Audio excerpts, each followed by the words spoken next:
They tried some headphones and everything with a tiny little screen. Yeah.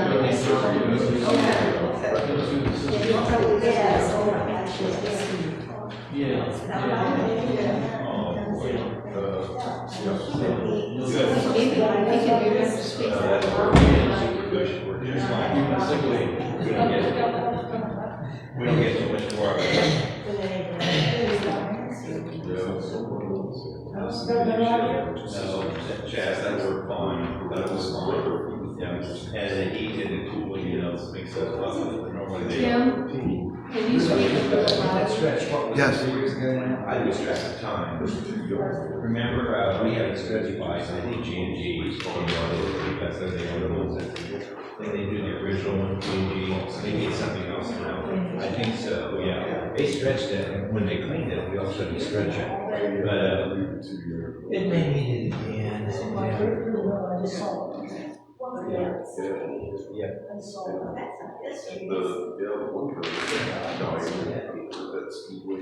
Maybe you better have a good show. Maybe got a leak here. You got a leak? No, I meant heat. I meant heat.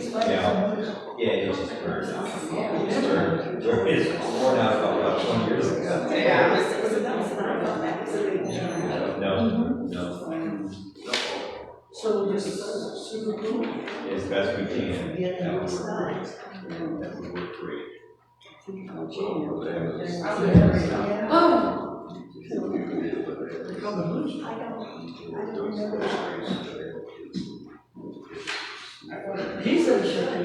feeling better, Jim? Feeling better, but I've still got a stuffy nose. So I'm going to go get a COVID test at the drugstore today and find out. But I've been. You've done that by now. I should have. I wear a mask and disinfect my hands all the time anyway, so it really wouldn't make any difference in my behavior.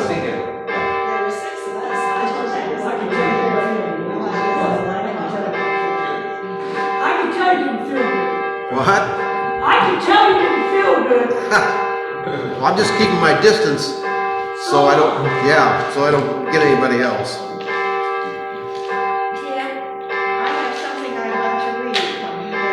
Okay, you want to do it for the prelude? What? You want to read before the prelude? Well, I can. If you want Okay. Well, let me do the introduction and then we'll do that. to. Okay. All right, welcome to First Universalist of New Madison. I had a cold last week. I think it's a cold, but I'm going to the drugstore and get a COVID test today because I've still got a stuffy nose and an occasional cough, and a cold shouldn't last that long. So I'm a little concerned that maybe it's more than that. But I always wear a mask, as I've told you before. Anytime I go into public around the guys I'm working with, and I always carry my disinfectant, and I disinfect it before I touch anything, and I've disinfected everything that I've touched in here. So hopefully nobody is sick this week, so they didn't get exposed last week. So hopefully we're on the right path here. But I know COVID is increasing more, and it makes me a little nervous because I think I've explained to some other people. Tuesday I worked at the election as a poll worker, and I'm the guy who sat behind the desk when you go in and give them your driver's license. I take the driver's license, put it in the little machine, take a picture of it, and give it back to you. So I handled 300 people's driver's license Tuesday. Oh, you're kidding. And 300 people, I'm sure some of them snotted on their driver's license before they handed it to me. They all got their vaccine. Yeah, and this was in New Paris, so I'm sure they were all vaccinated to the hilt. And I tried to disinfect as often as I could, but I couldn't disinfect for every one of them. And I tried not to pick my nose in public, but I'm sure I did that too. So whatever I got, I'm sure that's where I got it. So I just tried really hard not to give it to anybody else. And if it is COVID, it doesn't really make any difference. I don't really feel sick other than having a stuffy nose and an occasional cough. But I mean, I've heard that some people have, and I've had all my vaccinations, so some people just have a real mild infection. What worries me is the fact that it's lasted this long, and that's kind of what makes me think I need to get a test. So, all right, announcements. Well, next week we will be in El Dorado because we have our annual union service there. If you recall, El Dorado comes here around Palm Sunday, and we go there usually the Sunday after Thanksgiving. So they've invited us down, they said not to bring anything along, and remember, their service starts at 10:30. So there will be no service here in Madison next week. Right. It'll be out of Colorado at 10:30. Now, if I remember, I'll put a sign on the door for all those people who flock in late. Thank you. And then next week is El Dorado. The 10th, Crystal will be here. And the 17th, Derek will be here. So we're going to have a good lineup for December. And then the 31st, they're not having church at El Dorado, so Derek is going to come back the 31st. So we should have a really good presentation every Sunday for Christmas, for the holiday season. And we haven't talked really about the 24th is the Christmas Eve service is a Sunday.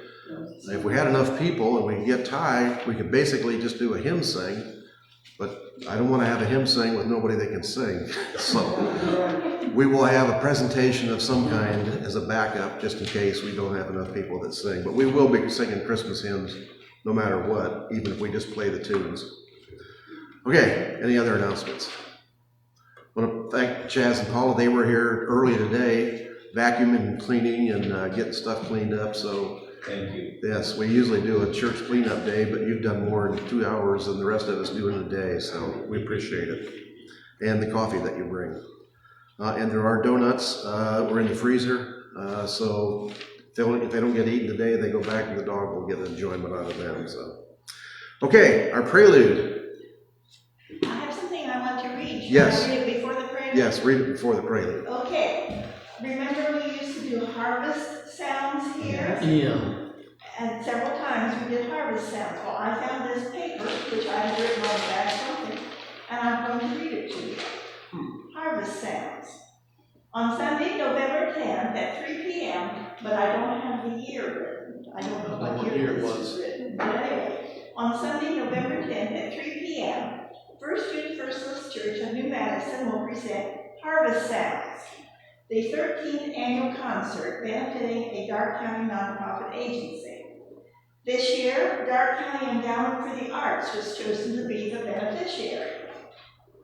The concerts are held at historic First Universalist Church at 331 East Washington Street in Madison. The performers this year will be the Melody Line Singers and the TB&J Trio. Melody Line, as you know, is a group of 10 women vocalists directed by Marilyn Light and accompanied by Terry Fryman on piano. They are a popular, well-known, and well-liked local group which sings a variety of music we all know and enjoy. The TB&J Trio, consisting of pianist Terry Fryman, drummer Brad Hare, and J. Mike Tester on bass, play much-loved show tunes, classical numbers, and jazz compositions. This will be their second appearance at Harvest Sounds, returning by request of the audience. Remember those Harvest Sounds things were good? Yes, they were. Church musicians, including Roberta Feldman and Lloyd Kettering on piano, will also present a few pieces. Remember, we do that. Following the concert, there will be a time to meet and greet the artist and audience and enjoy fall refreshments. Now this, I really got. Tickets for Harvest Sounds are $8. And we had a nice crowd. How did We had a charge big crowd. We had a big crowd. We had a crowd. Yes. How did we charge $8? But we did, it says. Okay, tickets for Harvest Sounds were $8, and they were free for students through grade 12. The tickets have remained at a reasonable price for an afternoon of entertainment, and the amount received has ranged from $500 to $1,000. Yes. Yeah, we did good with Harvest Sounds. We certainly did. We raised quite a bit of money. We donated to several places. $500 to $1,000. Yes. I remember that year. We don't know what year it was. You said it was the 13th? I don't have a year. It was 13th annual. Concert is what I was reading. Okay. The concert committee asks that members of the endowment help publicize, attend, and encourage your friends and family to enjoy a fall day of fine music and good fellowship. Any ticket sale money may be turned in the day of the concert. But isn't that, I found this interesting. Yeah. Yeah. Any remembers? Yeah. I don't know if, who did the advertising for us? Oh, Margaret. Margaret. Yep, She there's might be Margaret. able to identify when that 13th year was. Harvest Sounds, Margaret, the 13th year, do you remember when that was? Say that again. What are we Harvest talking- Sounds, Harvest Sounds. she's reading the presentation for the 13th annual Harvest Sounds and the amount of people we had, the amount we charged for the tickets. Trying to figure out what time. We're trying to figure out, we don't know what year it was because they didn't write the year down. Yeah, I don't know off the top of my head, but I can find You it at home. probably got something in your record somewhere, but Yeah, Ask Siri when the 13th was on a Sunday. that's could be too. Yeah. Not the 13th, well, but the 10th. Hmm? You was 10th. Oh, the 10th, well, whatever. It was the 10th, yeah. Yeah, when was September 10th on a Sunday? you could have been a minute than I. This kind of reminds me of getting old. We're sitting here talking about things that happened years ago, trying to figure out what exact day it was. When does it really make any difference? We enjoyed it when it happened. We wish it was still happening, but it's not. So let's keep looking forward as we do, and I'm sure we can find more ways to contribute as we go along. We had good programs. I don't remember how It many. got to the point where it's getting tough to find performers, I think. Yeah, but we had good programs. Yep. All right, Prelude. If I can still play the piano.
Very nice. And what was the name? Count your blessings instead of sheep. Yes. Count your blessings instead of sheep. Yep. All right.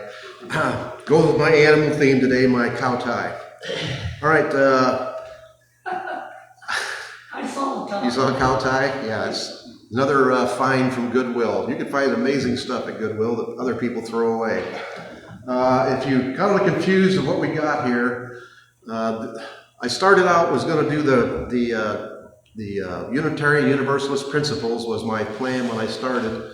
And as usual, squirrel, something leads me astray and I go off in a different direction. What led me astray this time, I don't know how many of you saw the televised argument in the Senate hearing where the two people wanted to fight. Yeah. So conflict, I kind of put together Israel-Palestine conflict there, and that's kind of where I ended up, so we're going to go with that. And it's part of the 8 principles, it just isn't the overview that I had intended. This is an actual picture, a painted picture of Preston Brooks and Charles Sumner This was in 1856. Preston Brooks was a congressman from South Carolina, went over to Charles Sumner's desk, who was an abolitionist from Massachusetts, and beat him nearly to death with a cane. That happened in the halls of Congress. When I saw this guy from Oklahoma stand up and offer to fight the Teamsters, I'm thinking, you know, it's 100 and some years and it hasn't changed a darn bit. I think it got better for years and years. 20 years ago, 30 years ago, 40 years ago, nobody would have thought about fighting in the halls of Congress. Now, not only do we have this, how many of you saw the news where the past Speaker of the House elbowed the guy who voted against him walking down the hall and knocked him over? And it's visual. The reporter was standing right there and saw it. What is happening? We're going to do a little exploration of that today. All right, chalice lighting. We, Unitarian Universalist covenanting community, light our chalice in honor of the 8 principles of our shared Unitarian Universalist faith. The inherent worth and dignity of every person means respect guides us in all of our interactions with anyone. Justice, equity, and compassion in human relations is determined by those without privilege and power to establish the frameworks from which these are received. Acceptance of one another and encouragement to spiritual growth in our congregations requires all to actively engage in ensuring conditions are supportive for all to thrive. A free and responsible search for truth and meaning is a challenging, ever-changing, all-encompassing call we must all answer. The right of conscience and the use of the democratic process within our congregations and in society at large is about inclusive structures and communities that provide space for all. The goal of a world community with peace, liberty, and justice for all can only be reached through international co-liberation for all. Respect for the independent web of all existence of which we are a part asks us to remember that each and every creature is an embodiment of the love of the universe, and each of us must act accordingly. Journeying towards spiritual wholeness by working to build a diverse, multicultural, and beloved community by our actions that accountably dismantle racism and other oppressions in ourselves and our institutions must be led by those who have been harmed by these and who have a vision for the future. A little wordy, but it says who I think we all can agree we are as Unitarian Universalists. Not a mandate, just a guideline, and a guideline to accept all who will accept others. That's what we want to do. All right, our opening hymn is 410, Surprised by the Joy.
And you can keep your hymnals parted in that place because our closing hymn will be 411 right next door.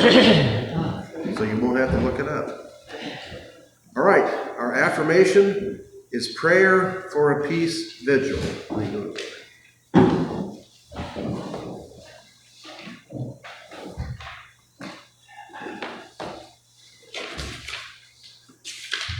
Eternal Spirit, from whom all things come and to whom all things return, and to whom we gather today as religious people from various traditions. We gather as people reaching across our differences, sharing our commitment to compassion and truth. Together, despite the record of violence and distrust in the society around us, in this silent moment, let us give thanks for the blessings in our lives, for the home and family, for faith and meaningful work. We give thanks for our ability to gather in this way as people of peace. We give thanks.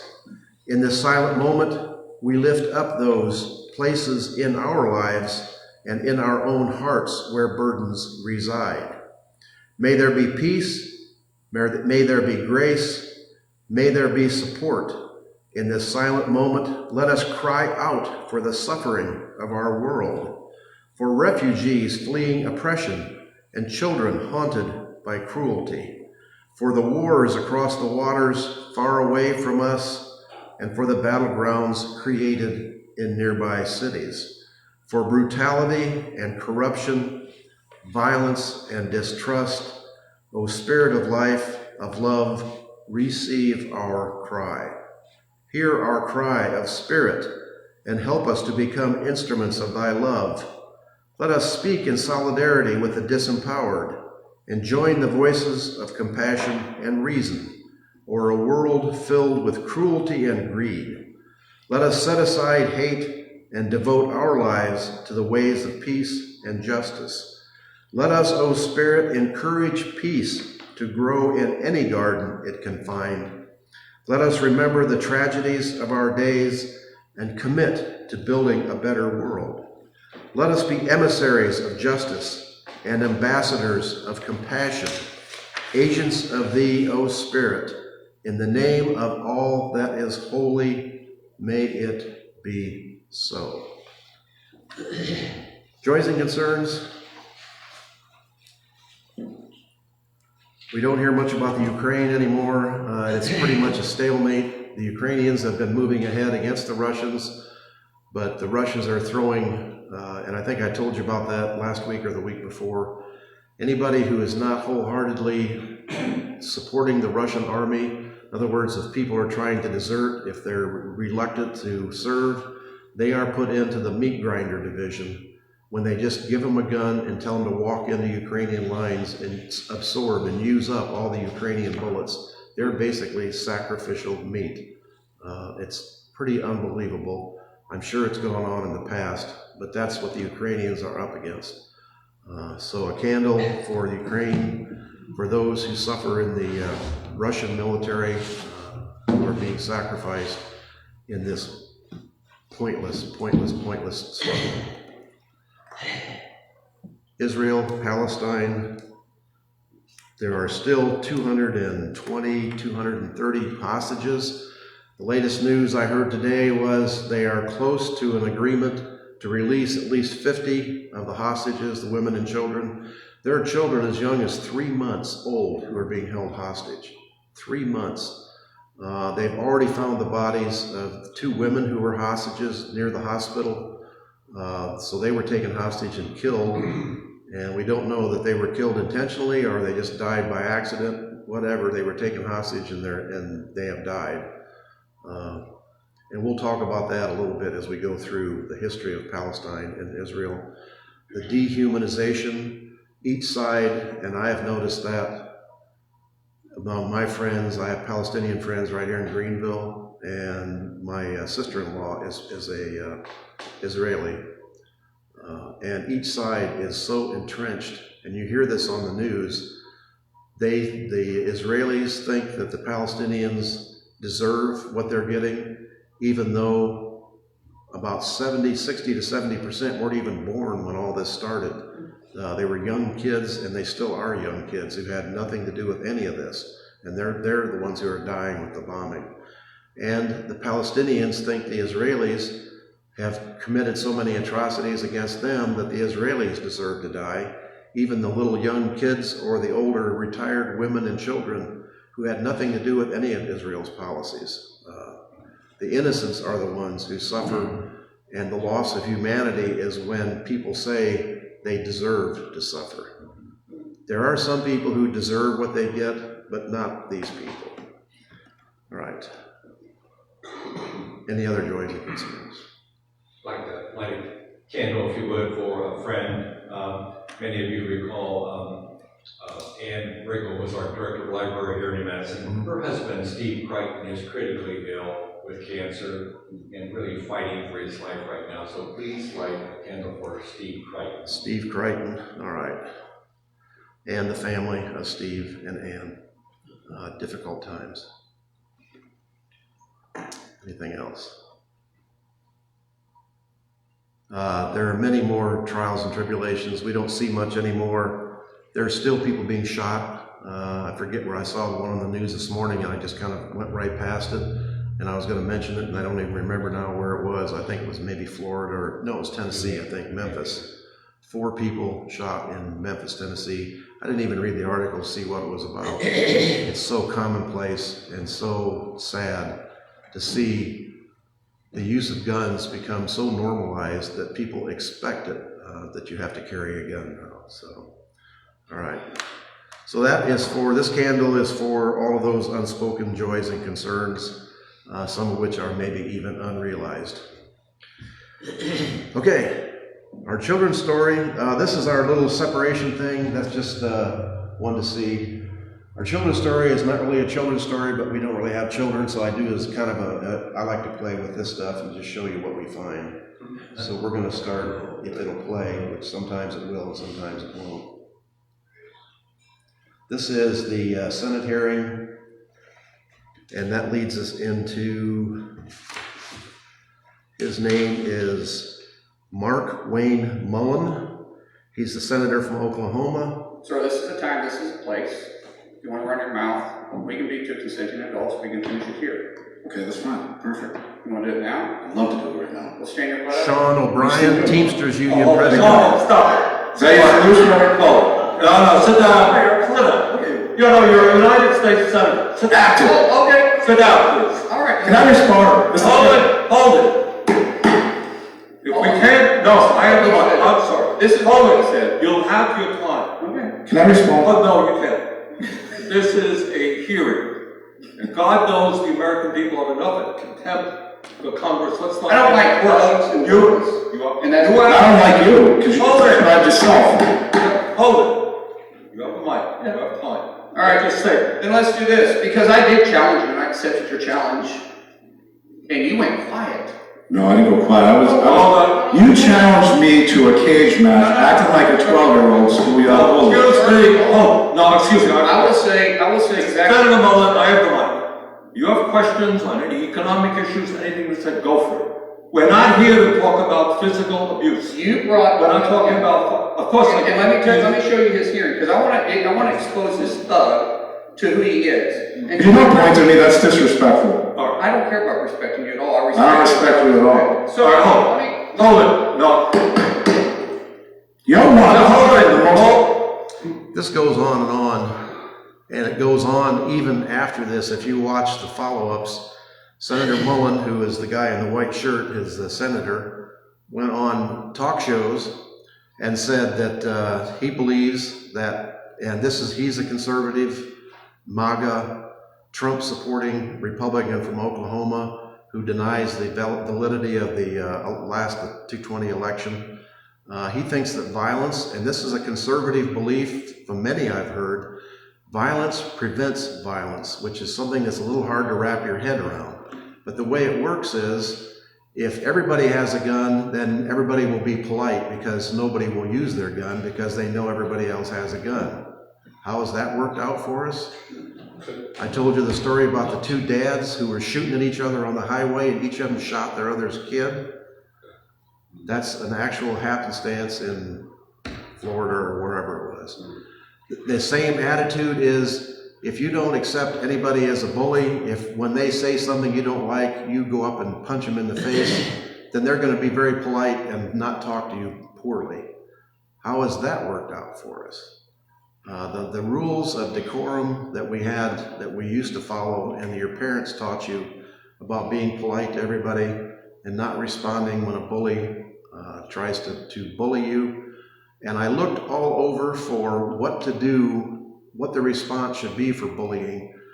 And I found all kinds of kids shows, all kinds of instructions. Number one, they say ignore it. Number two, if you can't ignore it, ask them politely to stop bullying you. Number three, if they won't stop bothering you, you go to a respected adult and ask for help.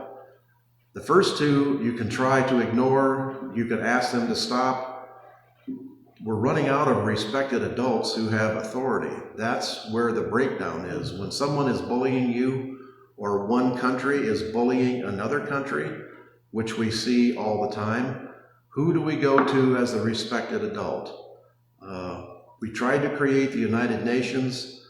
That is the only attempt that we have now that's working. Let me give you a little, once I got into this, I got my dander up and I started picking up all kinds of things that were making me mad, so I'm just going to give you a bunch of them just to see what effect it has on you. In the Imperial Valley in California, there are 20 farms that use irrigation water from the Colorado River.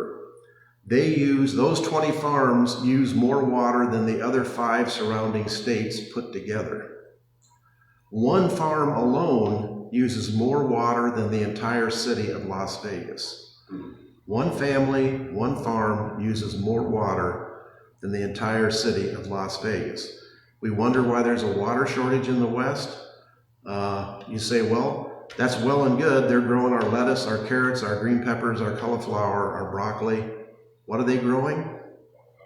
Alfalfa. They're growing hay to feed dairy cows. And where does that hay go? Most of it goes to the United States. Fracking. We will now be seeing fracking in Ohio parks. Assured us we won't be seeing derricks in the park. You'll be seeing derrick right beside the park, and then they'll tunnel under the park. But I'm not sure seeing a derrick right beside the park is a big improvement over a derrick in the middle of the park. But that is, yes? I have a question. What is fracking? Fracking is when you inject carbon dioxide or water into the ground to get the loose oil that's kind of circulating around, and it pressurizes the oil and you can extract the oil out. In the old days, when you drilled an oil well, and I'm sure you've seen the movies Giant, where they hit the gusher and the oil just squirts up out of the ground all over the place, nothing to it. You just put a pipe on it and put it into a barrel and burn it. We've used up all the easy oil. Now the oil that's down there is what's left after all that stuff squirts out. There's still billions of barrels of oil spread around down there, but you have to pressurize it to get it out. So you can inject water or carbon dioxide or whatever you want, any kind of liquid material, into the stones down there. And the fracking refers to the stones, the limestone that the oil is in. It's kind of a solid structure. When you put this pressure down there, it cracks all those rocks out of the ground. So this is one of our things that we're looking at. The third one that hit me was, how many of you know who Sam Randazzo is? The people who watch the Ohio, presentation from the Ohio legislature, the watchdog. Sam Randazzo is part of the same group as the guy who was arrested, the Speaker of the House who was arrested and being sent to jail. What's that? Householder, Larry Householder, who's now out of the Congress, out of the legislature, even though he was reelected by his constituency after he was convicted of a crime accepting bribes. That is kind of what we're looking at in the whole picture here of what is going on. It's not the fact that criminality and venality and bribery takes place. That's happened from the time of the world began. That's how the first priests got into their jobs, was by bribing the king and then using religion to support the king and the church. What is surprising is it's being supported public who's being taken advantage of. I've explained my management got fired, got their job back with the union. The union helped them get their job back and their pay back, their back pay. And then they still vote against the unions. What is going on with these people? So anyway, Sam got $4.5 million from First Energy, and that's what the whole bribery thing was for, to support First Energy as the owner of nuclear plants up north and coal plants down south, both of which are losing money. Coal plants are losing money and nuclear plants are losing money because it's cheaper to have solar power, wind power, hydroelectric power. It is literally cheaper to do it like that than it is to extract coal, and the nuclear is cheap power till it comes to cleanup. Then it becomes unbelievably and obscenely expensive. So Sam is one of those people who took $4.5 million in bribes, said it was because he was lobbying, and then he became head of the Public Utilities Commission, appointed by Governor DeWine, who was also the governor who came to Dayton after the mass shooting at the Oregon District and said, we're going to do something about mass shootings, and then turned his back on everybody when he did that. So that's another thing that got under my saddle blanket. So, okay, let me give you a little background. Sean O'Brien is the chairman of the Teamsters Union. He's from Massachusetts. We all know Jimmy Hoffa. We all know the history of the Teamsters Union. He has to put, and he came up through the ranks. He started out as just a regular worker in the Teamsters and became head of the president of the Teamsters Union. He didn't get there by being Casper Milquetoast. He got there, and people know about who the Teamsters are, so they have a reputation of being pretty tough. So, and I'm sure he's doing his best to maintain that reputation.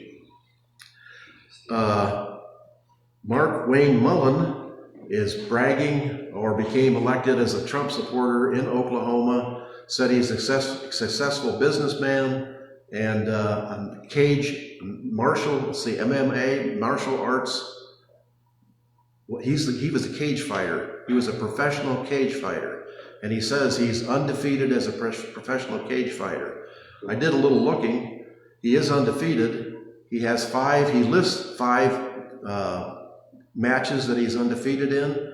There actually was only 4, and 2 of them were against the same guy. So he's only undefeated against 3 people. And he only spent he spent 10 minutes in the round as a cage fighter. That's his history as a professional cage fighter, 10 minutes.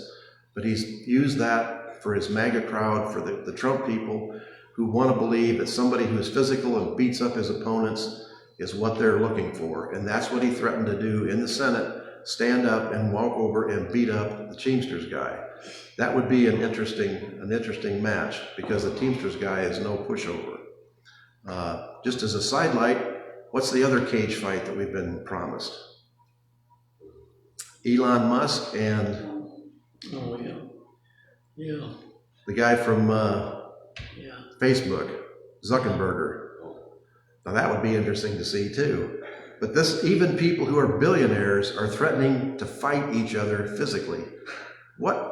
Are we going backwards? Are we devolving? Is the human race going reverse evolution? Protesting? I will pay your court costs if you get arrested for physically assaulting people. That is what's happening now at rallies. Instead of what we're used to as the politicians saying everybody has a right to speak, be polite, and trying to ignore hecklers or talk to hecklers, now they're threatening to beat them up and use physical punishment. If you've heard, well, I'm getting way off topic here. If you've heard the promises that the past president has made, if he becomes the next president, he will exterminate the vermin who have worked against him. He has literally said that. He will exterminate the vermin. He will arrest anybody who has worked against him and put them in jail. He will have any federal worker who has worked against him fired from their job. This is like third world stuff, folks. This is stuff that we've never heard. Well, we haven't heard for 200 years in the United States. And Mark Mullen was very prominent in his interview on Fox News to say Andrew Jackson, remember Andrew Jackson, was known for fighting duels, for actually getting up at the dinner table in the White House, jumping up on the table and cracking one of his opponents over the head someone he had invited to dinner at the White House insulted his wife, and he got up and beat him up right there in the White House. That was acceptable behavior party if you don't fight the duel. So he was basically blackmailed into actually fighting a duel.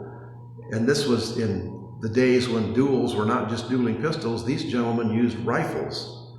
And they were both so inexperienced, each of them fired one shot at the other and missed. So they reloaded, and each fired another shot at the other and missed.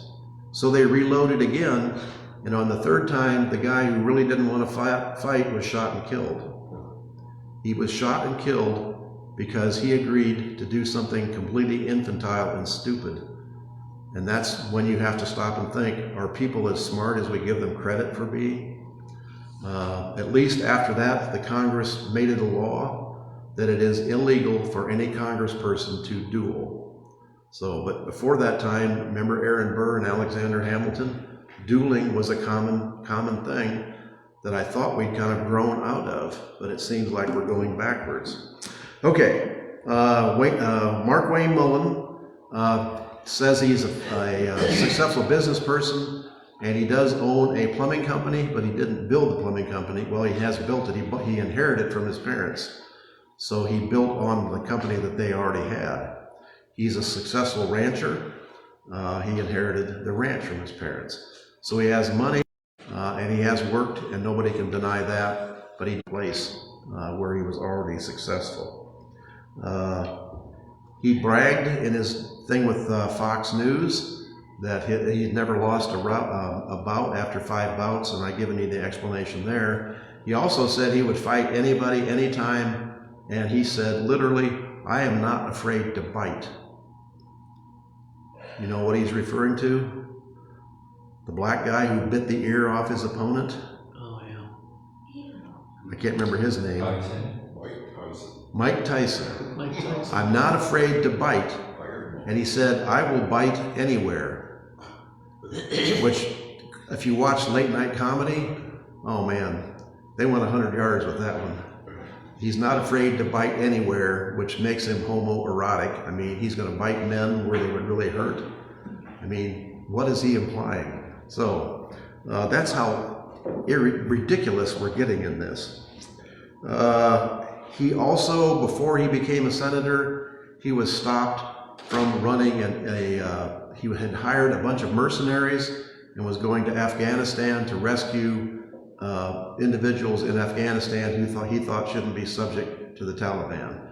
He was actually stopped. He was going to pay mercenaries and fly into Afghanistan and do a Rambo rescue effort. That's how crazy this thing gets to be with people who have money. Okay, we went through all that. Let's go to real quick. This is the picture of Palestine and Israel. I'll give you a little bit of history on that.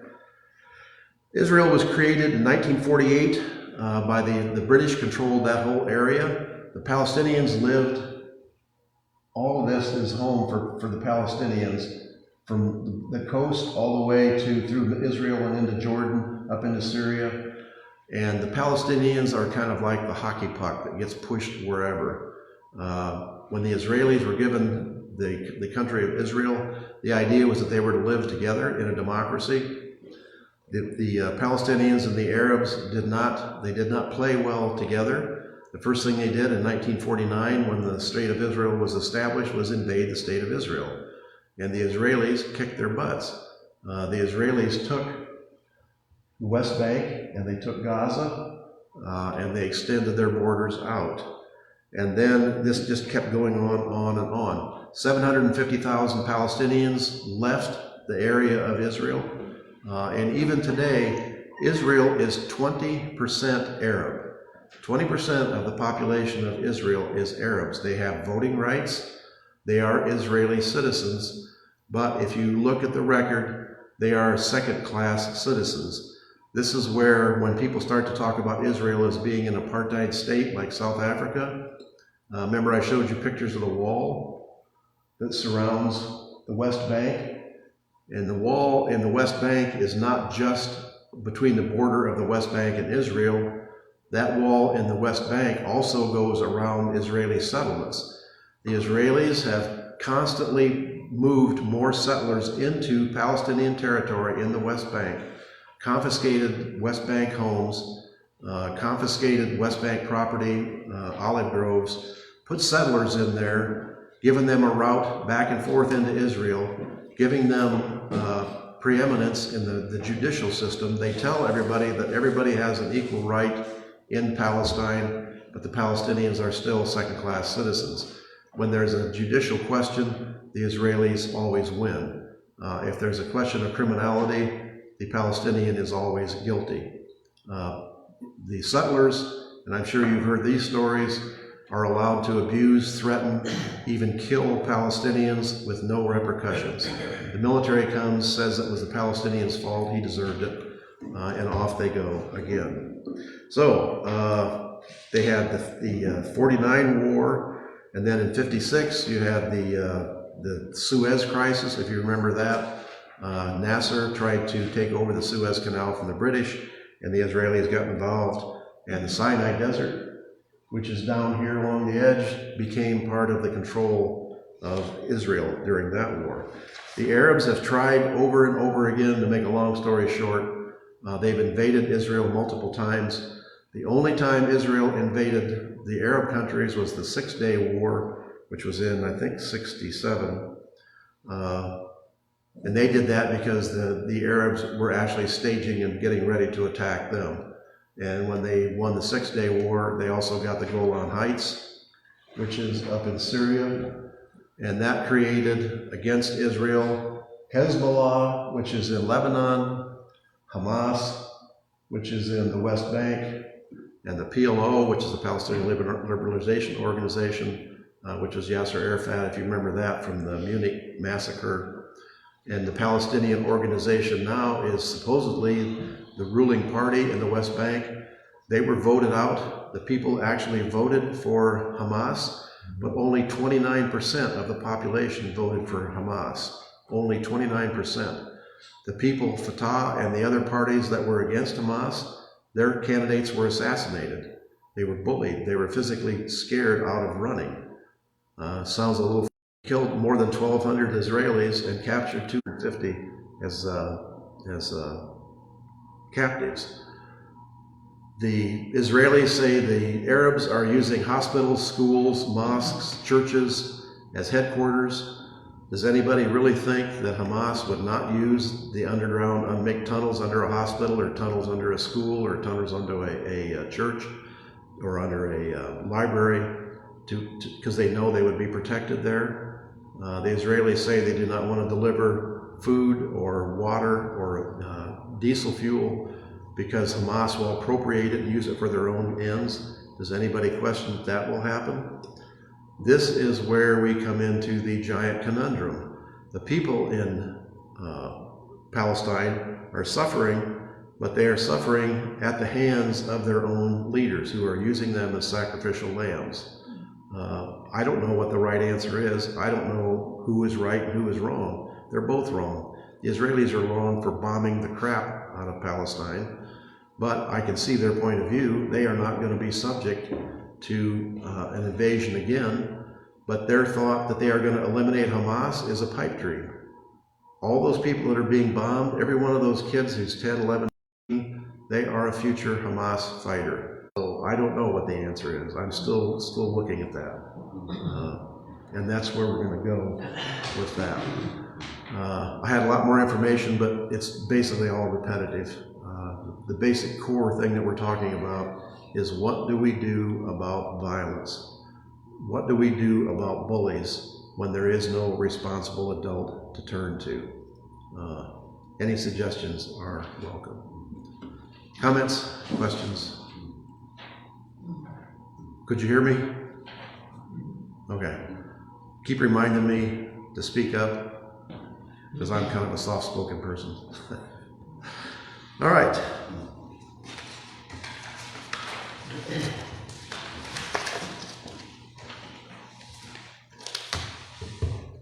Our offering. We are going to hear, yes, we have no bananas. Yes, we have no bananas. But you're more than welcome to put fruit in the bowl if you want. So this is kind of related to Thanksgiving. Every year for Thanksgiving, I like to do the oyster dressing. And so the last few weeks I've been out around Kroger stores trying to find oysters. And the answer I get is, yes, we have no oysters. Big fresh oysters?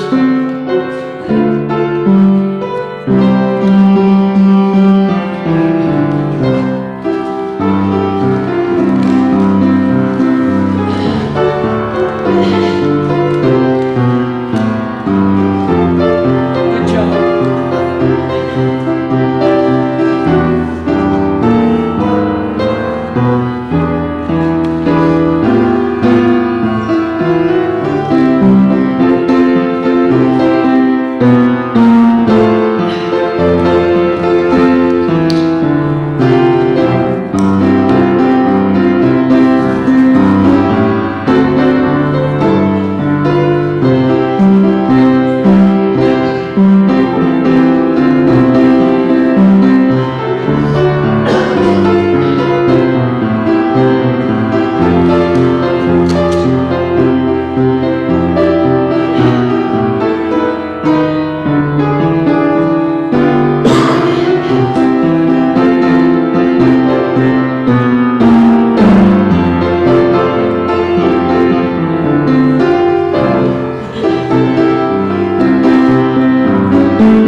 All right, our closing hymn is right next to our opening hymn, 411, Heart in Peace. May it be so.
This the worship and the praising, bringing peace to you and me.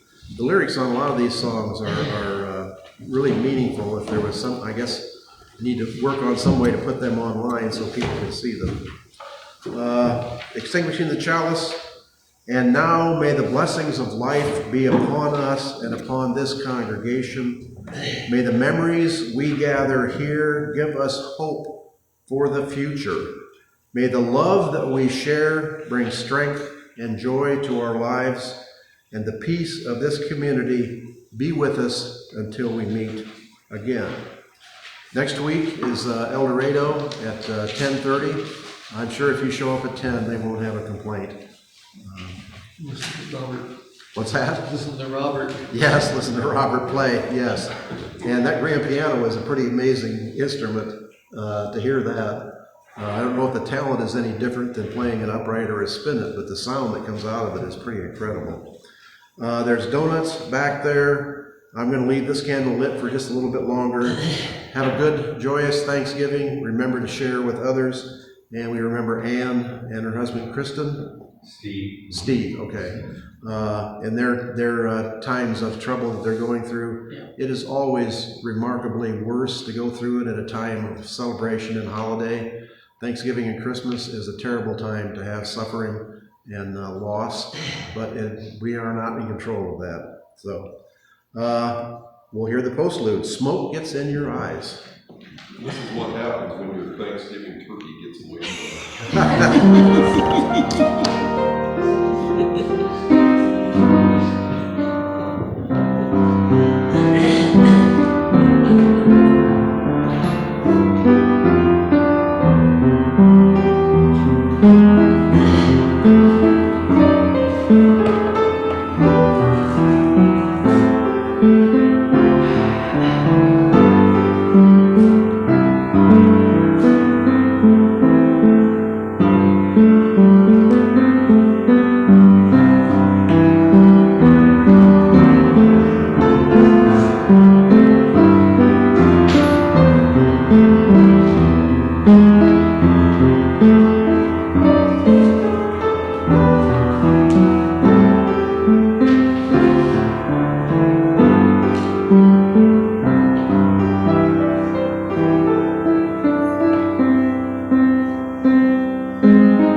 Have a nice Thanksgiving. This is Curly. I've given you kind of Curly updates as we go along. Curly is back at the track in Greenville in training. His legs are doing good so far. They're in trouble with his bit in his mouth. So we had his teeth floated, which if you're aware of what that is for horses, their teeth get little points on them as they wear down along the edges, and you just take a file and file the points off your teeth, which just gives you the willies when you think about it. But he is doing better now. He still likes to stick his tongue out when he runs, but hopefully he'll be back in the swing of things. So I'm real happy to, that's a joy for me that Curly's feeling better. His legs are good. We got him a new electronic thing that you strap onto each leg. It's battery powered, and it's like a little massager stimulator, like electronic stimulator. Just another thing that you find on the internet that says, oh, this is a miracle thing, it'll work. So we'll try anything to see if it'll help. So enjoy yourself and have a good week, and we'll see you at El Dorado next week. I'd like to thank Mike Ross for making these all the time. Yes, for the Very handouts. nice. All the information, we take it home and read it. I keep them, so we need to tell Mike thank you. Oh, thank you. Yes, thank you, Mike. Glad to do that.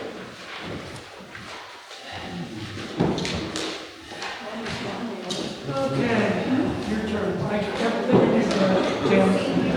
Yeah, thanks for everything you do. Yep, and you. Well, You're making progress here. you never get, I'd like to get a microphone.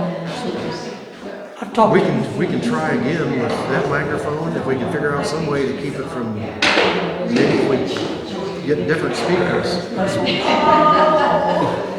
What's that? we gotta buy a new speaker and just leave it up here. Yeah, or take these down instead of having them bounce back and forth, set them up here and go forward. So it might be simpler just to get a new When one. you're talking, we have one up there with the speaker. People can hear it. Right. You just leave it there, and just talking, you know. That way it's going out to the audience. That's what I'm thinking. And I haven't had time. We'll get the ladder, bring it in, so we can exchange this. Just let us know and we'll be here to help. I've been busy. There's nothing critical because it's just a background light. We don't really need it. We'll get it. It's out of his barn, his garage. And I'll put it up here, then I'll get up there, no problem. What do you think? That's a beautiful horse. Yeah. How old is he? He's 5 now. See I forget what they call that thing, that little bar that goes along there? He keeps wanting to look around and see what's going on, so they have to put a bar so he can't turn his head. Oh, okay. That's Dark County Fair, isn't it? Yes, that's where he trains. I can tell by the background of that thing. Yep, How old is he? 5? 5. Good looking horse. Full And he blooded. did really good first year, 2 years that he raced till he hurt his legs. So And he's a pacer? he's a pacer. How many horses do you have? I actually have one total. I have half of him and a quarter of 2 others. Proud of it. And my other 2, Rebel, I got $25,000 this year on 25% of his winnings. All right.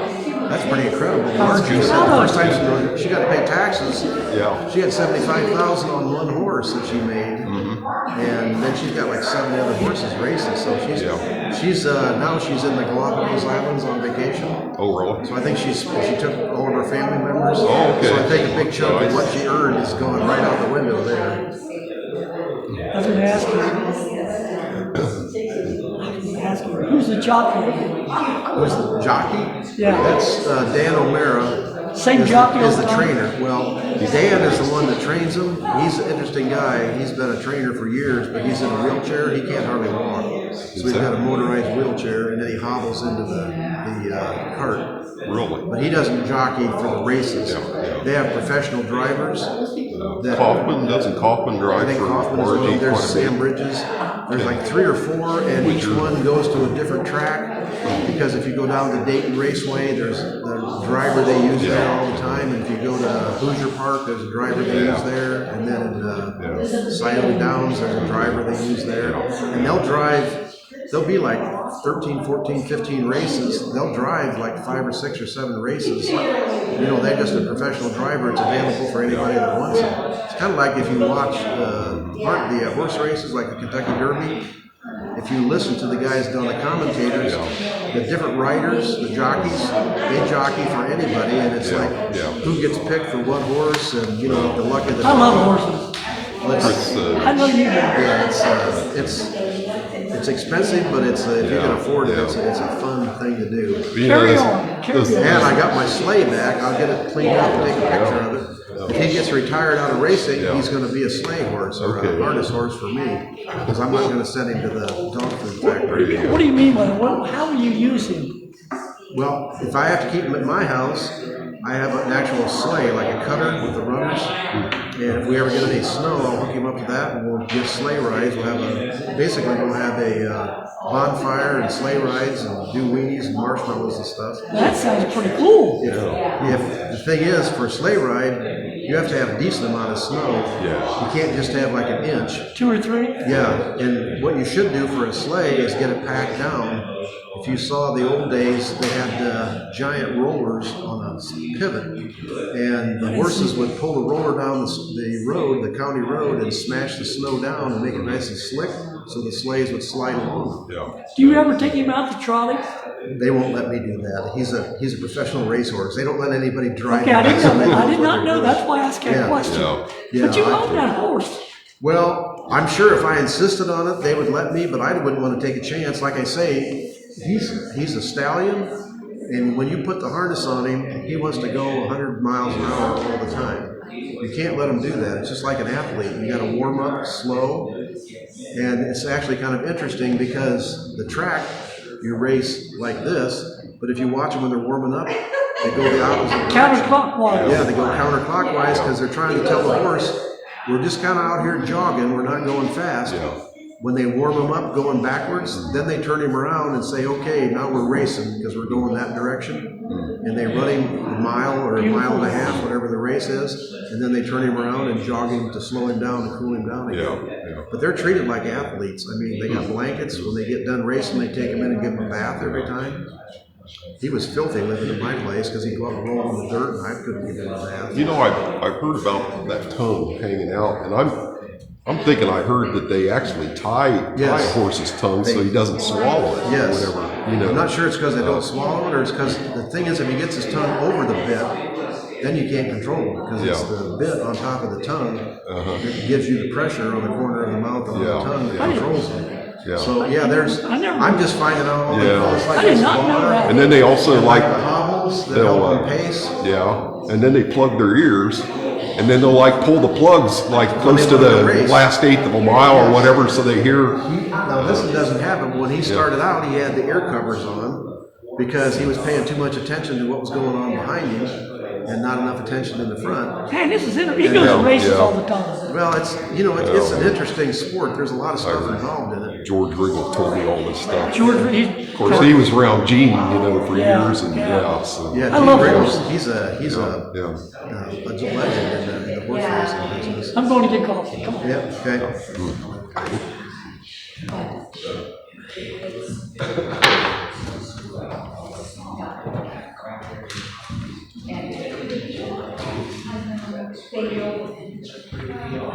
I'm going to set the